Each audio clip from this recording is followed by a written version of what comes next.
Now you want to switch up? At least give people a month or two to see how people respond. But nope, not my job. I said that. I said, you can't give people a week to make a decision. So whether I have it now or I don't is not the problem. It's the fact that you gave me a guideline and told me I was going to get kicked out of grad school that I worked so hard to get into because I wouldn't say yes to something in 7 days. That's crazy. Wild. So I had to leave. You know what my parents did? Good for you. Don't let anyone force you to do something that you ain't ready to do. Okay? A week to make that type of decision? Bugging. If you want to wait a few months and think about it and then make a conscious decision and have your research and think about your health and think about certain things, absolutely. Absolutely. Then go get it. Like I said, it doesn't matter if I have it now or not. But what you weren't going to do is tell me 7 days. You could have a nice day. You could take that degree with you and kiss it through the window. 7 days. 7 days. No. Give me a few weeks to think about something. Give me a few weeks to pray on something. Because that's what I said. I said, I have to pray. You know, they gave only certain religions a religious exemption. Not Christians, though. Unless you paid $40,000 for a lawyer. I didn't come from that type of money. You know what I'm saying? So yeah, they gave certain religions a religious exemption, not Christians. In this school. I'm not going to talk about all schools, but in this school, no, not good enough. Not good enough. Other religions, sure, no problem. Christians? Nah. So I say, you know what? I'm going to leave. You want to know? 52 people in the room. I got kicked out of college. I got dismissed from my internship. My job fired me. And my car flooded all in one day.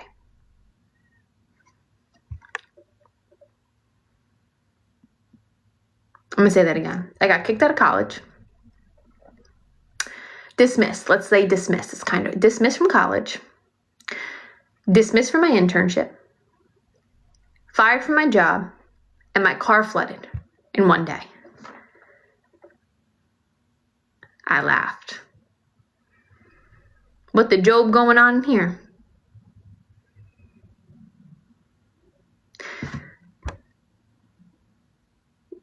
When God shuts a door, he's going to open a big door, another door, a window. My whole family looked at me and they said, oh crap. I said, okay, praise God. I got the message, you have been dismissed. I said, praise God.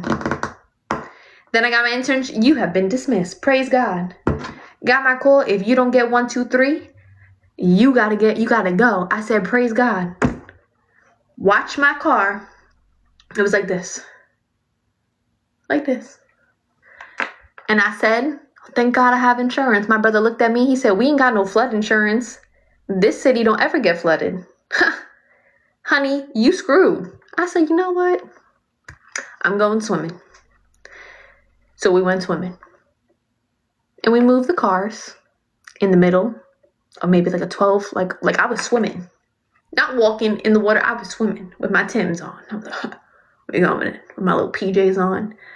And we moved the cars. And my car was parked on the main boulevard. And of course, it flooded. My key was stuck. So anybody could have stolen my car. I had to leave my car on the main boulevard running for 3 hours to get other cars off the block to help my neighbors. Next day, I had to strip my car down to the metal. And till this day, I still have that car.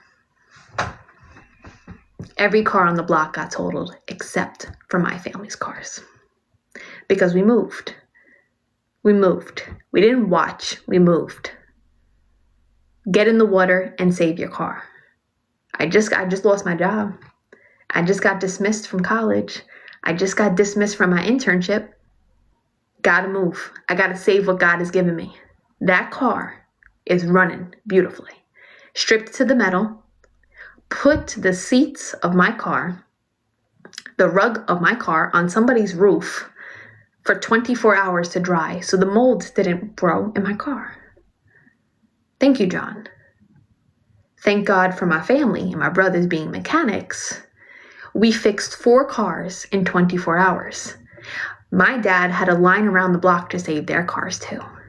My dad said, I can't. I have 4 cars to fix right now. So when someone snatches everything away from you, now hear this. I call a school that I never dreamed of going because I ain't got that type of money. I called the school. Also, if you're new here, follow and please help me reach my goals. I reached out to a school. Never thought about going to the school because I knew I wouldn't be able to afford it. And it was a top-notch, almost Ivy League school. My dad was talking to somebody and he said, oh, your daughter ain't never going to get into that school. You need to know somebody. You need to have a name. You need to have pull. My dad looked at this band and said, my daughter's going wherever she want to go. And I applied. Shout out to this one woman. I told her the truth. She said, tell me the truth. Why would you leave this program with a 4.0? And I told her the truth. And she said, all right, I'm going to give you a call back tomorrow.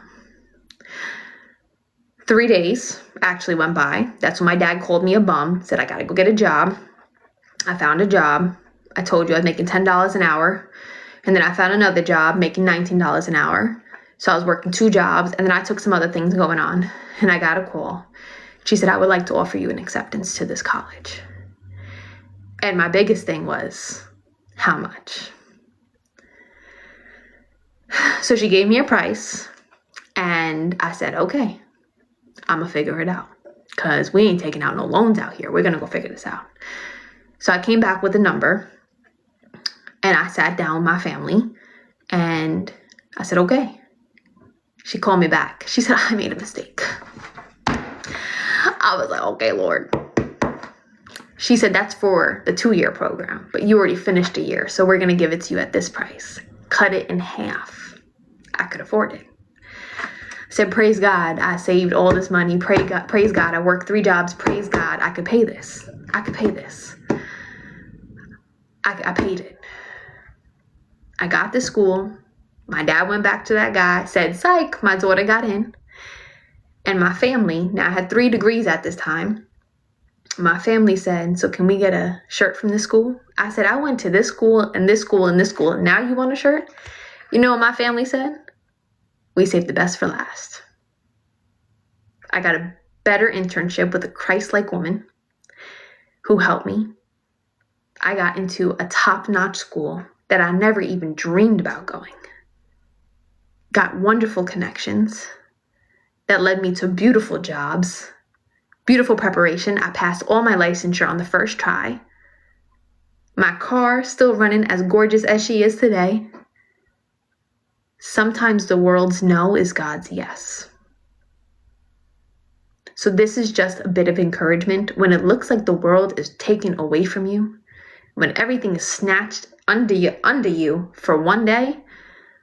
I encourage you to laugh and say, okay, God, what you doing? What you doing up there, sir? You think this is funny? And I looked at him, I said, you funny. You a funny sir. You a funny guy. Sometimes the world's no is God's yes.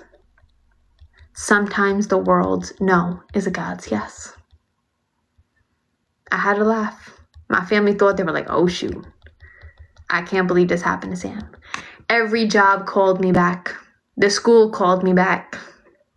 Everything called me back.